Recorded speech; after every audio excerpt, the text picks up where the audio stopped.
Siap, Kak. Oke.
Assalamualaikum warahmatullahi wabarakatuh. Shalom, Om Swastiastu, Namo Buddhaya. Dan salam kebajikan serta selamat sore para Tribuners dimanapun Anda berada.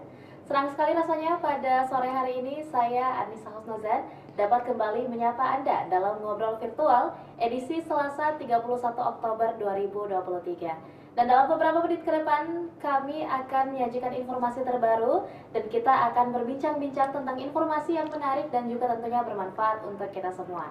Dan hari ini Tribuners saya tidak sendiri karena ada dua narasumber hebat kita yang hadir dalam ngobrol virtual edisi hari ini. Yang pertama saya mau menyapa terlebih dahulu Bapak Profesor Dr. Aris Munandar MPD selaku Ketua Ikatan Cendekiawan Muslim Indonesia Provinsi Sulawesi Selatan. Untuk itu saya mau menyapa dulu. Selamat sore Pak. Selamat sore, Assalamualaikum warahmatullahi wabarakatuh. Waalaikumsalam warahmatullahi wabarakatuh. Gimana nih Prof. Aris dalam beberapa waktu belakangan ini aktivitasnya apa saja dan cukup disibukkan dengan aktivitas apa nih, Prof? Ya, pertama tentu sebagai akademisi, ya pekerjaan kita adalah mengajar, melakukan riset, menghadiri berbagai seminar, konferensi, dan tentu urusan sosial, mengurus Ikatan Cendekiawan Muslim se-Indonesia. Luar biasa ya, cukup banyak kesibukannya, tapi hari ini masih menyempatkan waktunya untuk ke Tribun. Alhamdulillah, ya, iya. Terima kasih banyak Prof.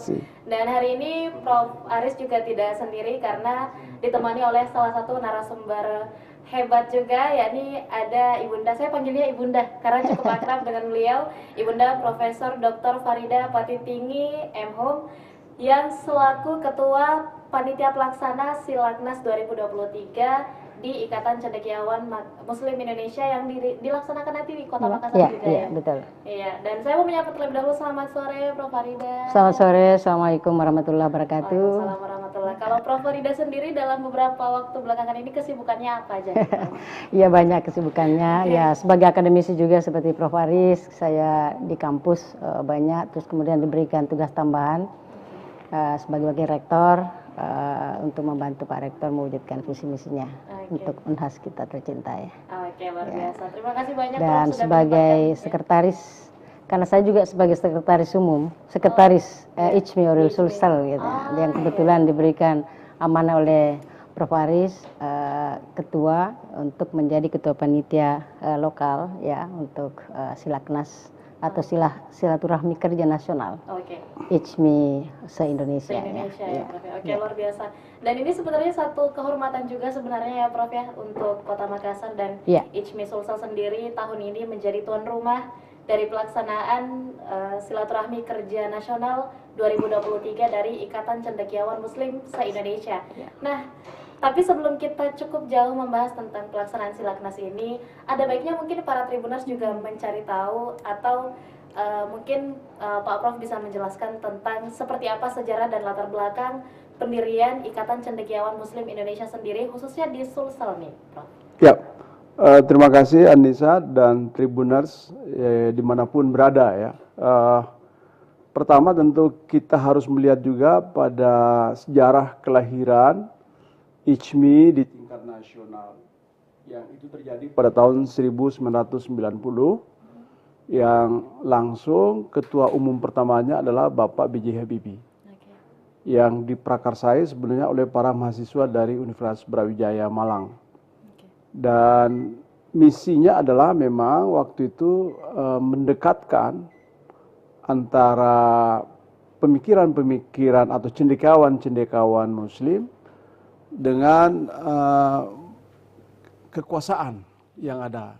Nah, yang dalam hal ini dulu pemerintahannya itu di bawah Orde Baru yang dipimpin oleh Presiden Soeharto ya. Nah, waktu itu kan terasa ada gap antara pemikiran-pemikiran keislaman, kecendekawanan Islam dengan kebijakan-kebijakan birokrasi.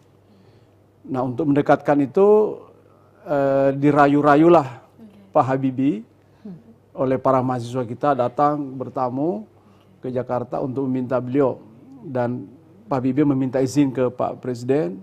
Dari situlah mulai sehingga birokrasi kita dan dunia akademik saya kira pada umumnya itu terasa ada sedikit kedekatan, sehingga roh kebijakan-kebijakan itu, dan tentu saja perspektifnya adalah bukan untuk inklusif, bukan eksklusif ya, tapi inklusif dalam pengertian bahwa ICMI hadir itu untuk kesejahteraan manusia, agama apapun dia, ya, jadi bukan hanya Islam. Nah, karena itu konsep Pak Habibie waktu itu bahwa salah satu kriteria kecendekiawanan itu adalah bagaimana orang peduli terhadap orang lain, apapun agama, apapun keyakinan, apapun suku dan ras dan sebagainya. Nah, di Sulsel sendiri ketika itu juga menurun ya, tahun 90. Yang pertama kemudian dipimpin oleh Prof. Basri Hasanuddin, yang kemudian kita kenal, beliau adalah Rektor Universitas Hasanuddin, lalu menjadi Menko Kesra bersama dengan Prof. Ambuala, yang terus diturunkan sampai saya ini mungkin sudah generasi keempat yang memimpin ICMI, dan ini ada sedikit tradisi bahwa ICMI Sulsel itu selalu dipimpin oleh 2 periode. Saya periode pertama sudah melalui, dan tahun kemarin di Parepare terpilih sebagai ketua, dan bukan kebetulan, memang takdir bahwa saya ketua, Ibu Prof. Farida sekretaris lagi.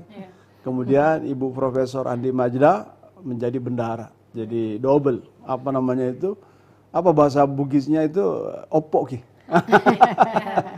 Nah, itu sampai sekarang eksistensinya seperti itu. Dan Anissa, kita selalu tidak yang terbaik, tapi kita selalu dipandang pada sisi yang berbeda dalam kepengurusan Orwil di semua provinsi di Indonesia. Jadi selalu Sulsel itu menjadi salah satu barometer terhadap perkembangan ICMI, meskipun kita merasa juga bahwa di sana sini masih ada kekurangan dari sisi aktivitas kegiatan, tapi alhamdulillah. Nah, dengan dasar itu mungkin juga menjadi parameter sehingga kita ditunjuk. Jadi bukan kami yang meminta. Ini bukan kami yang meminta, tapi kita ditunjuk oleh pengurus pusat, diputuskan pada pleno Silaknas 2022 dan menentukan bahwa Sulsel ini akan menjadi tempat untuk pelaksanaan Silaknas 2023. Itu. Ya, saya tadi sedikit mengutip Pak apa yang Bapak sampaikan di pertanyaan awal mengenai kesibukannya dalam beberapa waktu belakangan ini adalah salah satunya menjadi bagian dari ICMI dan melakukan aktivitas atau kegiatan-kegiatan sosial. Nah, Ya. mungkin ada beberapa teman-teman dari Tribuners yang masih belum paham mengenai apa sebenarnya yang menjadi peran utama yang dimainkan oleh ICMI dalam perkembangan sosial, ekonomi, dan mungkin juga politik di Indonesia, Pak Prof. Yang pertama karena ini kumpulan para cendekiawan, Cendekiawan. dan definisinya cendekiawan itu tidak harus profesor. Oke. Siapapun, kata Pak Habibie, siapapun yang merasa peduli, ya, tentu. Nah, tapi kemudian lalu modal utamanya adalah satu, bahwa ICMI itu memiliki modal pemikiran-pemikiran, ya, baik itu dari hasil penelitian, hasil membaca, hasil diskusi, atau juga hasil menyerap masukan-masukan dari masyarakat. Itu satu modal pertama. Sehingga dari situ peran utamanya kemudian adalah bagaimana menyimpulkan pemikiran-pemikiran, dilawan fenomena-fenomena itu, lalu disampaikan kepada pengambil kebijakan untuk menjadi masukan bagi kebijakan pemerintah maupun kebijakan swasta untuk bisa mendorong ke arah pembangunan yang dalam cita-cita ICMI itu adalah menjadi masyarakat madani. Masyarakat madani itu adalah masyarakat sipil yang kuat, yang berdaya, yang demokratis, tapi juga secara ekonomi juga mampu untuk bisa mensejahterakan dirinya. Oke. Nah, itulah kira-kira. Jadi kita lebih banyak kepada aspek-aspek memberikan sumbangan pemikiran, termasuk juga kritik-kritik yang bersifat membangun untuk kebaikan. Tidak secara frontal, tapi dengan cara-cara yang mungkin melalui forum-forum diskusi. Dan karena itu kita sendiri di ICMI Sulawesi Selatan banyak melakukan ini, kajian-kajian ini, dialog-dialog, diskusi-diskusi, bahkan juga ada 6 atau 7 diskusi itu kita kerjasama dengan Tribun untuk menyampaikan pikiran-pikiran tentang berbagai aspek politik, ekonomi, sosial, dan termasuk pendidikan dan gender dalam dinamika politik di Indonesia. Karena isu politik ini kan jadi isu yang sangat penting di tahun politik pada tahun 2023 ini. Oke, Gitu. luar biasa ya Pak Prof ya. Satu yang saya sangat salut adalah mengenai salah satu tujuan dari eksistensi ICMI sendiri adalah agar supaya menciptakan kultur masyarakat madani. Luar Ya. biasa Pak. Itu adalah salah satu cita-cita yang paling mulia, khususnya yang melakukan itu adalah orang-orang yang dapat dikatakan sudah cukup berilmu. Kalau tadi Pak Prof sempat menyampaikan bahwa ya namanya cendekiawan berarti harus profesor. Artinya profesor bukan sekadar gelarnya ya Pak ya, Iya. melainkan juga pengetahuan dan pengalaman yang dimiliki. Nah, mengingat bahwa memang ada cukup banyak sekali prinsip-prinsip yang dibawa dan digagas oleh ICMI dan tujuan akhirnya adalah menciptakan masyarakat madani, saya mau membahas tentang pelaksanaan Silaturahmi Kerja Nasional 2023 ini. Nah, kalau bahas tentang Silaknas ini mungkin kita baiknya ke Prof Farida ya, Prof ya. Cocok. Iya. Di mana pelaksanaan Silaknas ICMI 2023 tahun ini yang saya dapatkan adalah mengangkat tema penguatan ekosistem pembangunan umat dan masyarakat untuk mewujudkan Indonesia yang kuat dan bermartabat. Betul, Bu? Ya, betul. Iya. Lantas dapatkah dijelaskan Prof kepada para Tribuners mengapa ini diangkat menjadi suatu tema? Apakah ini memang cukup dianggap urgent untuk di masa ini atau seperti apa, Prof? Ya baik, terima kasih. Jadi Ya, Prof. tadi sudah dijelaskan oleh Prof Aris sebagai Ketua ICMI ya. Ya jadi tema ini kan adalah tema nasional yang diputuskan oleh dalam rapat kerja nasional sebelumnya begitu ya. Kemudian lahirlah tema ini kan tentunya memang ICMI ini harus bisa sebenarnya merealisasikan ada prinsip 5K-nya ya. Ada 5K itu kualitas iman, kualitas pikir, kualitas kerja, kualitas karya, dan kualitas hidup. Ya, jadi itu tadi terangkum seperti tadi juga disampaikan oleh Prof Aris ya, Ketua. Jadi tema pembangunan umat ya, ekosistem. Pembangunan umat untuk mewujudkan Indonesia yang kuat dan bermartabat itu adalah sangat tepat pada tahun ini karena di tahun ini adalah kita tahu adalah tahun politik di mana insya Allah ke depan ini kita akan memilih pemimpin. Betul. Dan menjadi sebuah kehormatan bagi ICMI Orwil Sulawesi Selatan karena ditunjuk sebagai penyelenggara atau tempat penyelenggaraan Silaknas ICMI yang tentunya menjadi perhatian kita bersama ya seperti itu.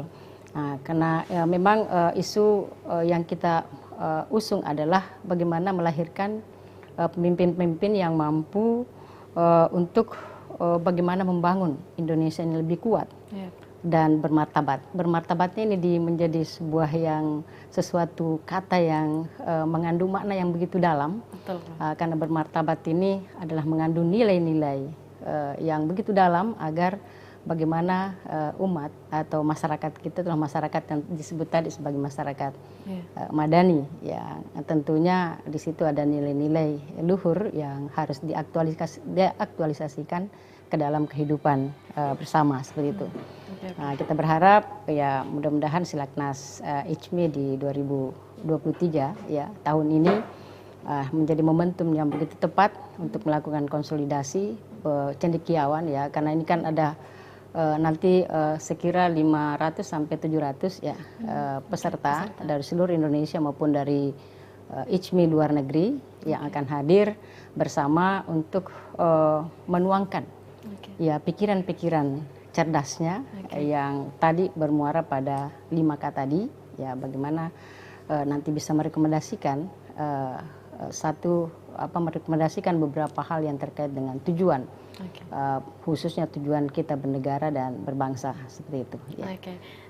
Saya mungkin sedikit luput Prof mengenai informasi kapan tepatnya dan di mana lebih detailnya perhelatan dari pelaksanaan Silaknas 2023 nanti ini dilaksanakan. Iya, baik. Jadi rangkaian dari Silaknas ICMI ini acara intinya itu sebenarnya pembukaan di tanggal 4 akan berlangsung 4 sampai 5 ya. 5 November 2023, tetapi sebelumnya ada rangkaian yang tahunan juga, yaitu National Leadership Camp. Itu akan berlangsung tanggal 2 sampai tanggal 3. Itu kali ini kita kerjasamakan dengan Universitas Hasanuddin, jadi tempatnya nanti di Universitas Hasanuddin. Dan alhamdulillah kalau melihat pendaftar yang sudah terdaftar itu yang daring, yang luring itu sudah hampir 500 orang dan yang daring sekitar 600-an ya Prof ya saat ini. Jadi itu nanti akan dilakukan secara hybrid dan itu nanti insya Allah akan dibuka oleh Menko Polhukam pada tanggal 2 insya Allah, dan kemudian nanti akan diisi oleh beberapa tokoh kita ya, beberapa menteri ya, yang juga adalah sebagian adalah pengurus bahkan Dewan Pakar ICMI atau anggota ICMI seperti itu ya. Nah, saya juga punya satu pertanyaan melihat bahwa tepatnya hari Senin kemarin ya, kalau saya tidak salah Prof, mengenai kedatangan dari ICMI Indonesia ke Istana Negara, ke Bapak Presiden Republik Indonesia.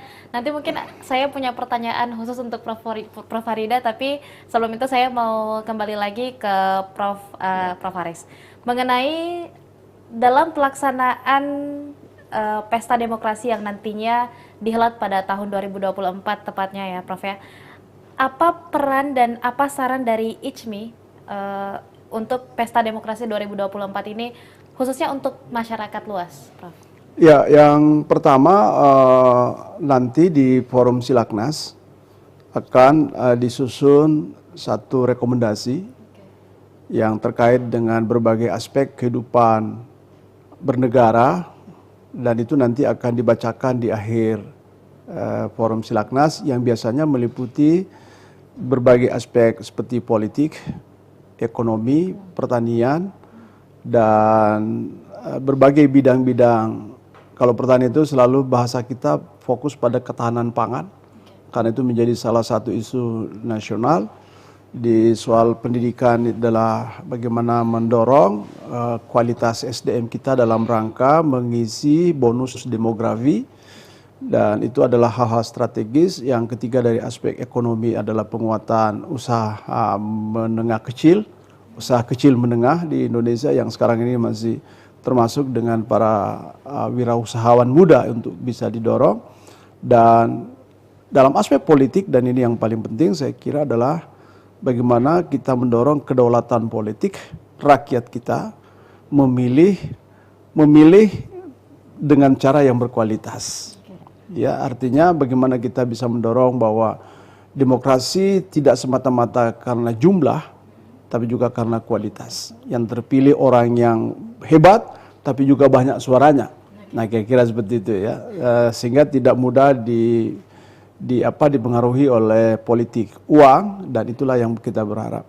Nah itu untuk aspek yang nasional. Kita sendiri di Sulawesi Selatan sudah menyusun satu kerangka pemikiran yang kita bingkai dalam satu buku. Nah buku itu nanti akan kita launching pada saat Silaknas.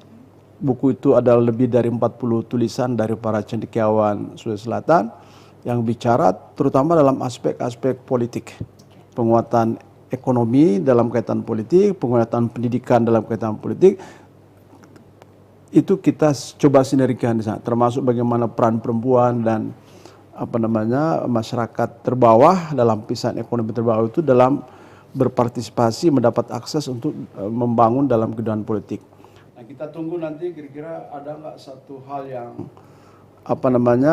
sesuatu yang lebih spesifik nanti yang akan diturunkan. Tapi kemarin itu sudah sampaikan bahwa sudah ada program-program prioritas dari ICMI dan itulah nanti akan diperkuat dalam forum Silaknas itu. Dan itu nanti juga dirangkum dari laporan-laporan organisasi daerah, organisasi wilayah se-Indonesia, dan itu nanti yang akan dipush, dipertajam lagi di dalam forum Silaknas untuk menjadi satu satu bahasan nanti untuk menjadi masukan bagi pemerintahan kita. Ya. Baik Pak, lantas menyambut Pesta Demokrasi di tahun 2024 nanti, apakah di pelaksanaan Silaknas 2023 ini ada satu agenda khusus yang mengarah atau membahas tentang seperti apa kesiapan masyarakat menyambut Pesta Demokrasi 2024 nanti, Prof? Oh ya, itu mungkin ada yang mengatakan ini Silaknas rasa politik. Atau Silaknas rasa pilpres. Itu dia. Jadi secara khusus karena ini kita memang menyesuaikan waktu kita ini dengan periode proses pemilihan presiden. Ya karena itu sebenarnya kita pernah direncanakan itu di Oktober, tapi kemudian dimundurkan karena menunggu proses pendaftaran calon presiden. Nah dengan adanya 3 yang sudah pasti, 3 pasangan, nah itulah yang kita undang nanti. Itu diundang nanti untuk menyampaikan visi misi, dan supaya ini agak unik, tidak terlalu umum, apalagi kebetulan pelaksanaannya di Makassar sebagai sentra kawasan timur Indonesia. Dipilihlah tema-tema yang men-challenge para calon presiden tentang bagaimana mereka strateginya membangun Indonesia bagian timur. Prof. Raida bilang bukan strateginya membangun Tribun Timur.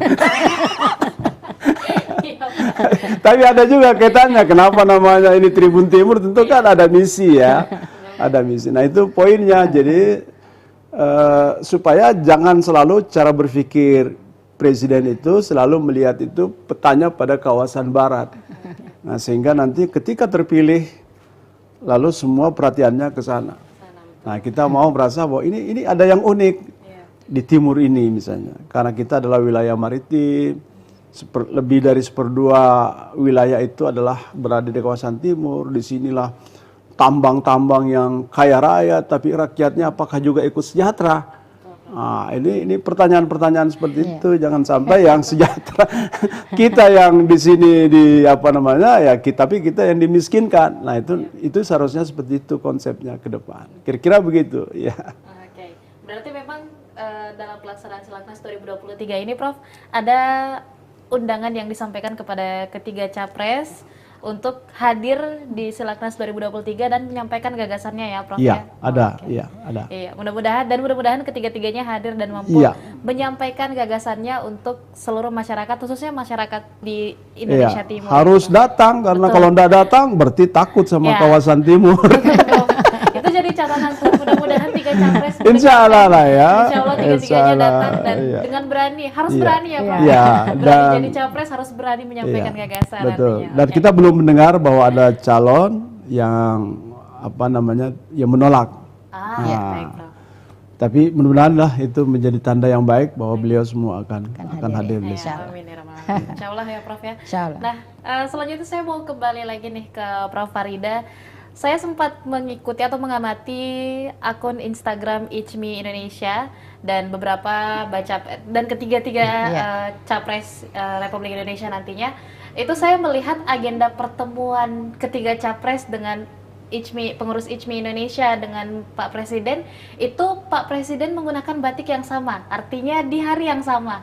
Lantas, adakah informasi mengenai apa saja nih, Prof, pembahasan pengurus atau pihak dari ICMI Indonesia dengan Presiden Jokowi di Istana kemarin, Prof? Adakah sesuatu yang memang membahas tentang ketiga capres ini atau seperti apa, Prof?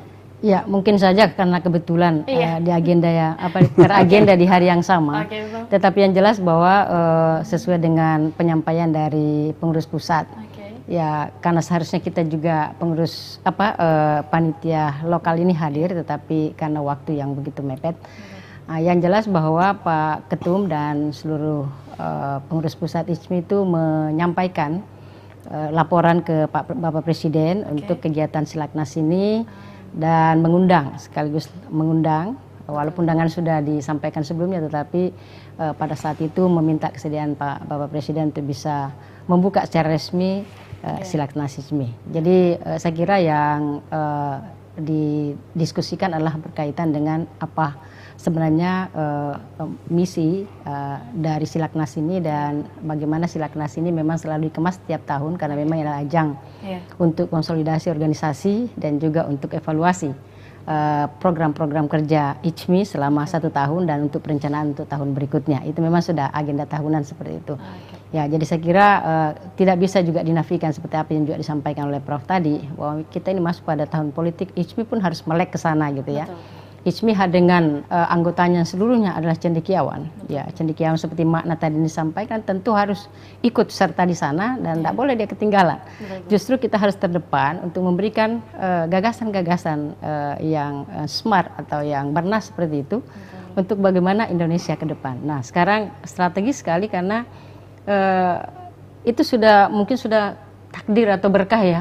Kenapa memilih Makassar sebagai sentra pusat Indonesia Timur seperti itu? Ya karena mungkin memang ayo calon pemimpin bangsa ke depan, sekarang saatnya Timur untuk lebih maju lagi gitu ya.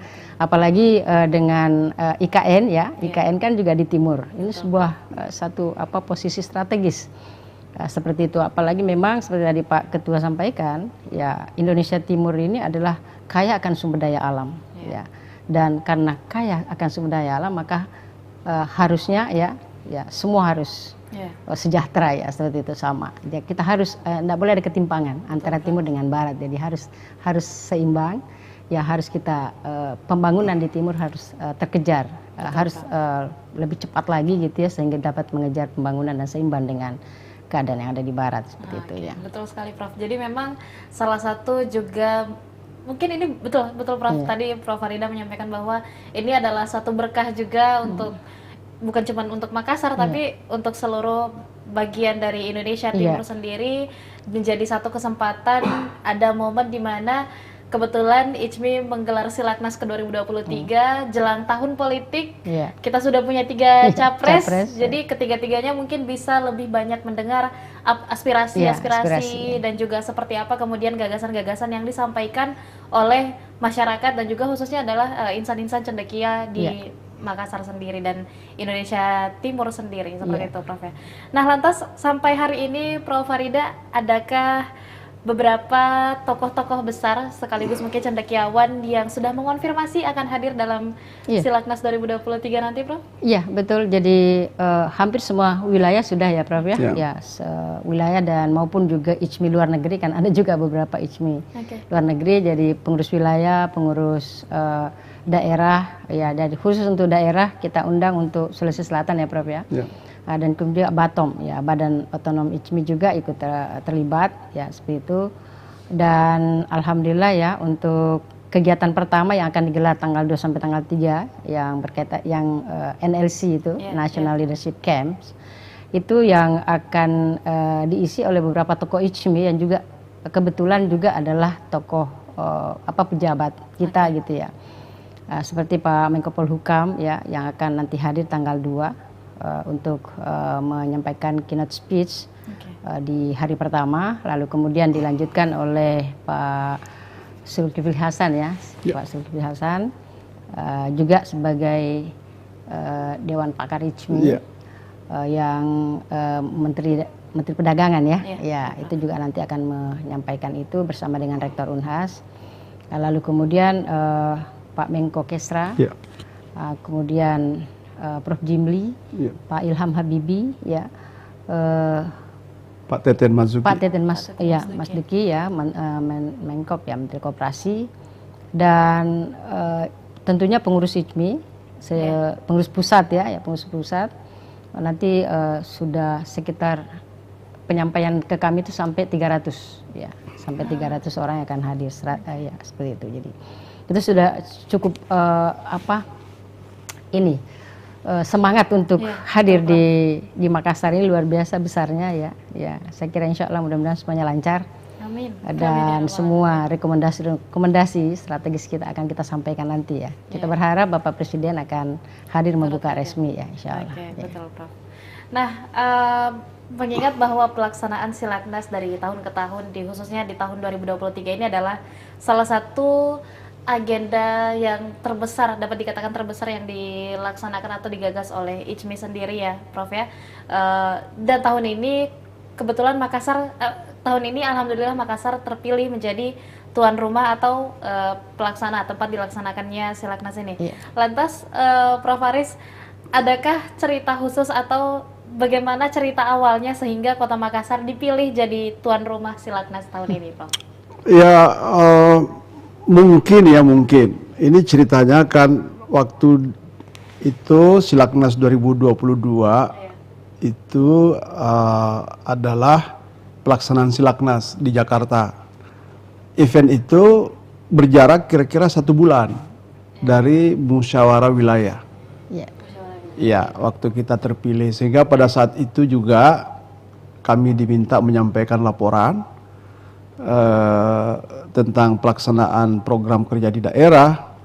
Tapi yang kami laporkan itu adalah hasil musyawarah wilayah keterpilihan, yang pada saat dan momen itu juga kami mengundang Prof Farida dan Prof Andi Majda untuk tampil di depan untuk menunjukkan bahwa kami kompak untuk berada di periode kedua itu.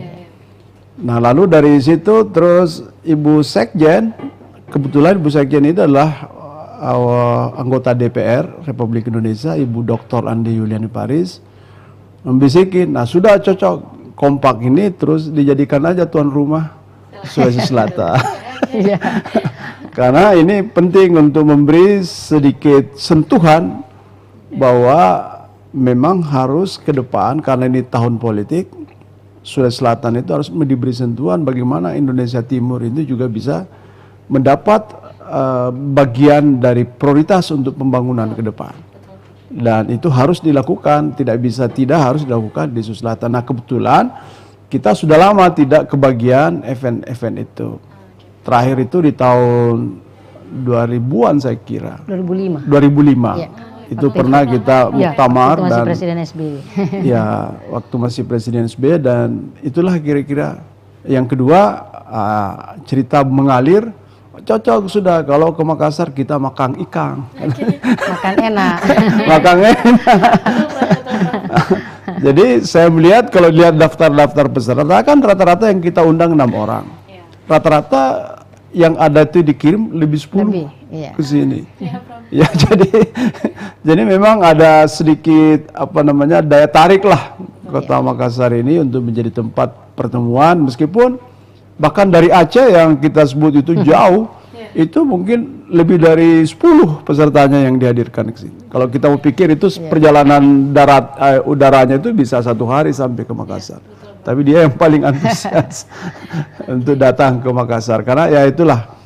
Itu sebabnya maka saya kira kita juga sebagai pengurus wilayah dan Ibu Prof Farida selalu berusaha untuk memberikan yang terbaik di dalam pelaksanaan acara kita ini. Meskipun tentu kita tentu di sana sini mungkin masih ada kekurangan, tapi kita beri coba memberi pilihan-pilihan pelayanan yang sebaik-baiknya bagi para peserta kita.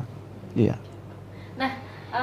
mengenai satu agenda khusus yang mungkin nantinya juga akan menjadi satu agenda yang paling menarik perhatian masyarakat Indonesia Timur sendiri, Prof, yang rencana debat capres nanti.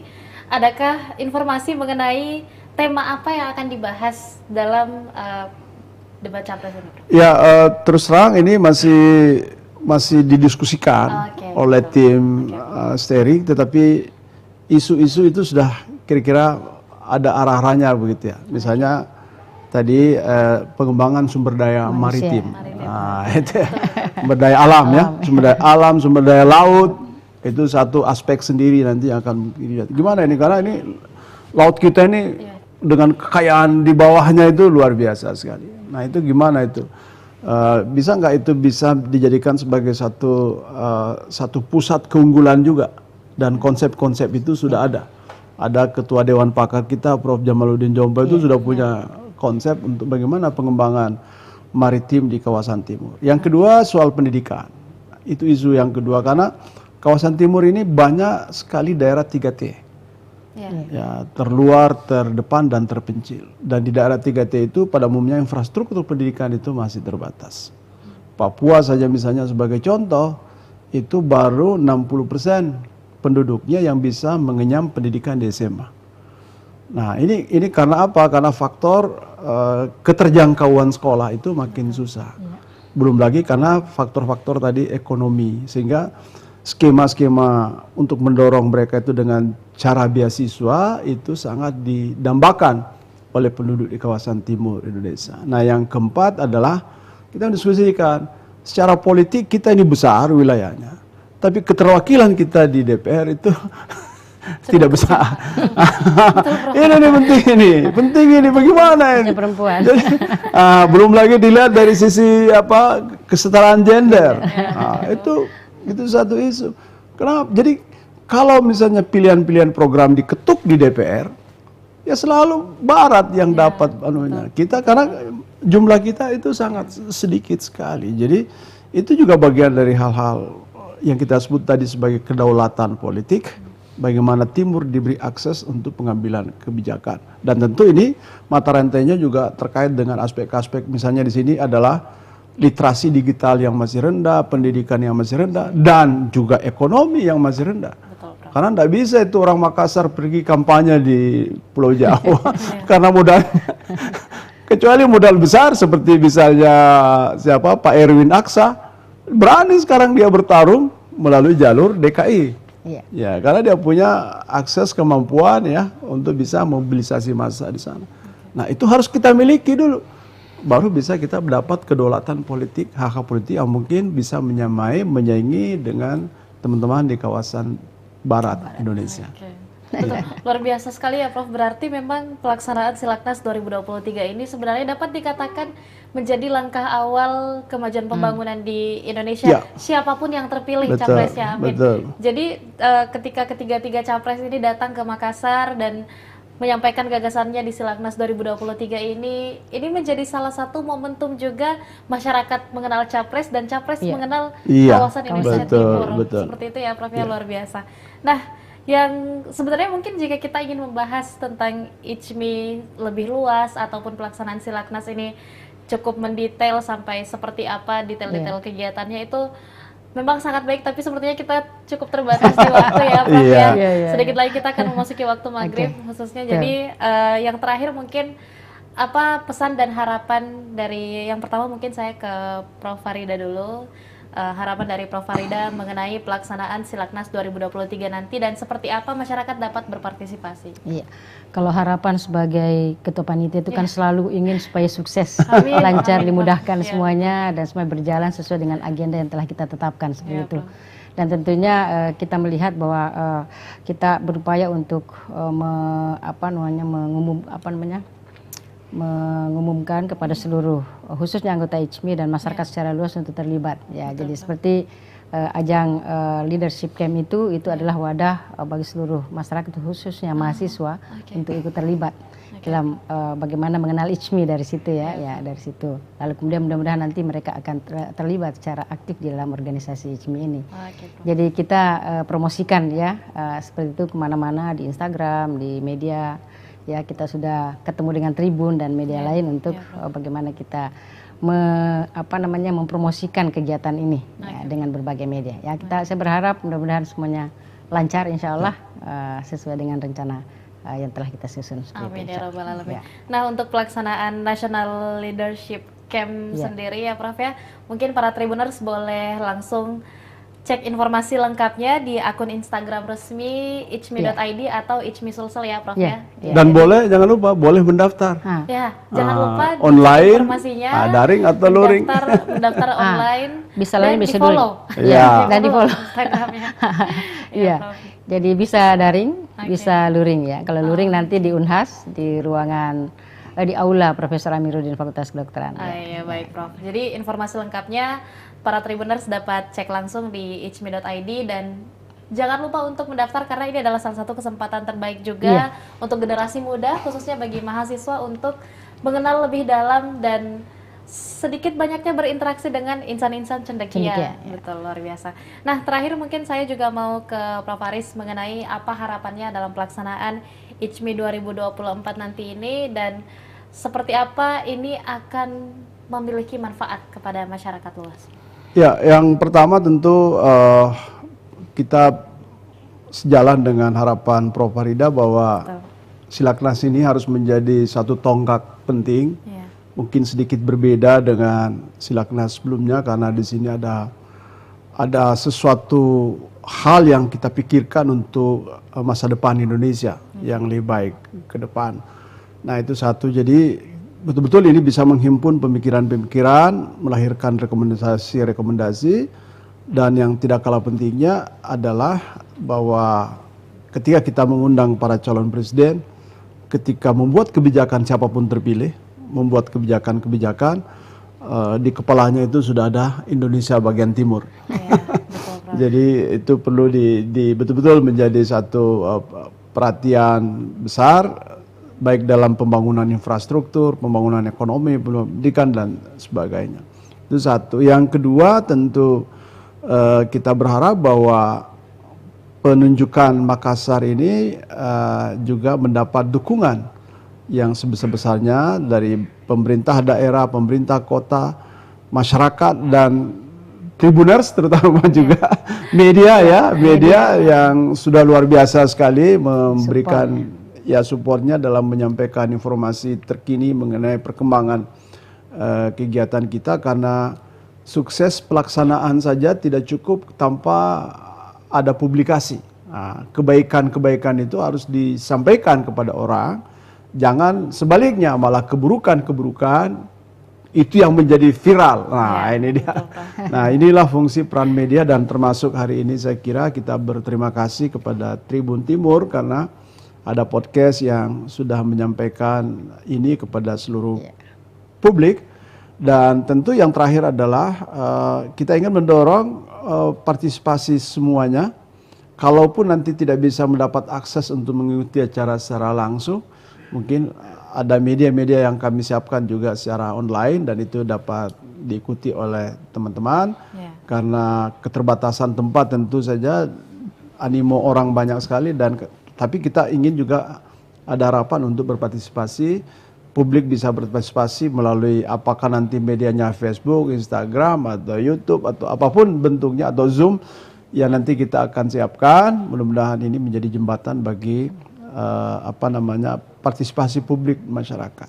Dan tentu sebagai bagian dari akuntabilitas kami akan juga menyampaikan hasil-hasil kegiatan itu secara ringkasan, summary-nya, untuk bisa menjadi bagian dari perenungan-perenungan kita, baik untuk siapapun yang terlibat dalam pembangunan nasional kita, termasuk kepada publik dan masyarakat Sulawesi Selatan khususnya, dan masyarakat Indonesia pada umumnya. Oke, luar biasa ya Prof ya. Mudah-mudahan Ikatan Cendekiawan Muslim Indonesia dapat selalu menjadi agen terbaik dalam masyarakat untuk menyampaikan informasi penting kepada masyarakat dan menanamkan prinsip-prinsip yang kuat demi terwujudnya masyarakat madani, dan mudah-mudahan pelaksanaan Silaknas 2023 dapat menjadi satu momentum yang cukup besar dalam rangka penyadartahuan bagi masyarakat mengenai seperti apa politik di Indonesia dan apa saja gagasan yang dibawa oleh ketiga capres nantinya insya Allah, dan juga tentunya bagi ketiga capres ini Silaknas ini dapat menjadi